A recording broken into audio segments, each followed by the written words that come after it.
सामान्य वर्षा हेले ब्रह्मपुर सहर में कृत्रिम बन्यार प्रहलिका सृष्टि हुए। अशोकनगर, गोदावरीश नगर, गजपति नगर, गांधीनगर, आस्कार रोड, अटोनगर, पुराणा ब्रह्मपुर अंचल, नेहरू नगर, गेट बजार अंचल में वर्षा पानी निष्कासन नहेबा फल एसबु अंचल जलमग्न परिणत होउछि। नाल पानी घर मध्य प्रवेश करुछि। एही फल नानादी रोग वृद्धि हेबा सह सहरर पाखापाखि लक्षाधिक लोक नाही नथिबा असुविधार सम्मुखीन होउछन्ति। एही परिप्रेक्षीरे आसंता 15 तारिख में ओडिशा रे मौसुमी वर्षा प्रवेश करिबार आशा करा जाउछि।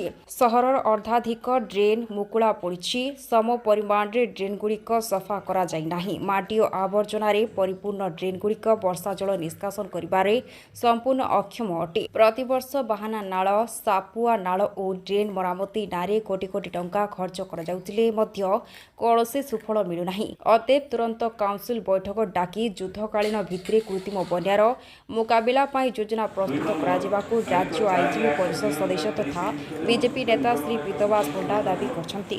ब्रह्मपुर नरसिंह डाकुआंको रिपोर्ट वायरल न्यूज। देखो आपण जानती जे ब्रह्मपुर रे सामान्य वर्षा हेले एठी प्राय लक्ष लक्ष लोकंग घरे वर्षा पानी पशुची एवं कृत्रिम बन्यार एक प्रहलिका सृष्टि होउची।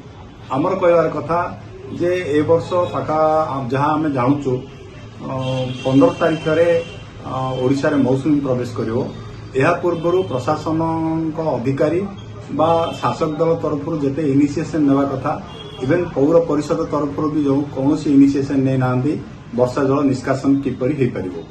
आपण जानती जे वर्षा दिन पूर्व ब्रह्मपुर शहर रे जहाँ भी किछि हो रास्ता साइड रे जो ड्रेन अच्छी से ड्रेन गुड़ी को सफा करा जाए।